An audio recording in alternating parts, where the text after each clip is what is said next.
नमस्कार दोस्तों, स्वागत है आपका दर्शन शास्त्र गुरु चैनल पर। क्या यह संसार केवल पदार्थ से बना है या इसके पीछे कोई चेतन सत्ता भी है?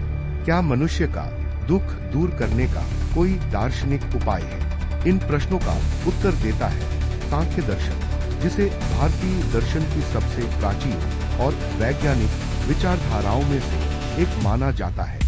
आज के इस वीडियो में हम जानेंगे कि सांख्य दर्शन क्या है, इसके प्रवर्तक कौन है और इसके प्रमुख सिद्धांत क्या है। सांख्य दर्शन क्या है? सांख्य दर्शन भारतीय दर्शन के 6 आस्तिक दर्शनों में से एक है। इस दर्शन के प्रवर्तक महर्षि कपिल माने जाते हैं। सांख्य शब्द का अर्थ है गणना या तत्वों का विवेचन। इस दर्शन में संसार की व्याख्या 25 तत्वों के आधार पर की गई है।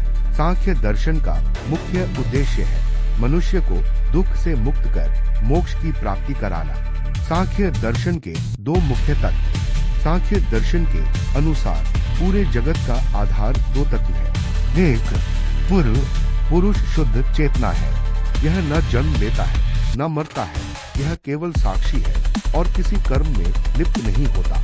2 है प्रकृति जड़ है, लेकिन इसी से पूरा संसार उत्पन्न होता है। मन, बुद्धि, अहंकार, 5 महाभूत, इंद्रियां और अन्य सभी तत्व प्रकृति से विकसित होते हैं। 25 तत्वों का सिद्धांत। सांख्य दर्शन में कुल 25 तत्व माने गए हैं। इनमें एक पुरुष और शेष 24 तत्व प्रकृति से विकसित होते हैं। इन्हीं तत्वों से संपूर्ण संसार की रचना होती है। त्रिगुण सिद्धांत। प्रकृति 3 गुणों से बनी है। सत्व ज्ञान, शांति और प्रकाश, रजस क्रियाशीलता, इच्छा और गति, तमस अज्ञान, आलस्य और जड़ता। हर व्यक्ति में ये तीनों गुण अलग अलग मात्रा में होते हैं, जो उसके स्वभाव और व्यवहार को प्रभावित करते हैं। मोक्ष कैसे मिलता है? सांख्य दर्शन के अनुसार दुख का कारण है पुरुष और प्रकृति का अज्ञानवश एक दूसरे से जुड़ जाना।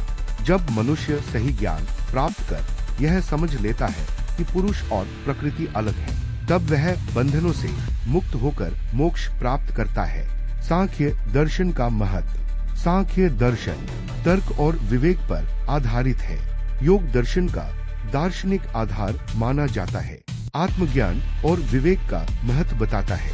मनुष्य को दुख से मुक्ति का मार्ग दिखाता है। सांख्य दर्शन महर्षि कपिल द्वारा प्रतिपादित भारतीय दर्शन का एक प्राचीन आस्तिक दर्शन है। यह पुरुष और प्रकृति के सिद्धांत, 25 तत्वों और त्रिगुण की अवधारणा के माध्यम से संसार और जीवन की व्याख्या करता है तथा विवेकपूर्ण ज्ञान द्वारा मोक्ष प्राप्त करने का मार्ग बताता है। अगर आपको यह वीडियो पसंद आया हो तो इसे लाइक करें, अपने मित्रों के साथ शेयर करें और दर्शन शास्त्र गुरु चैनल को सब्सक्राइब करना न भूलें। अगले वीडियो में हम जानेंगे योग दर्शन क्या है। धन्यवाद। अभिवादन।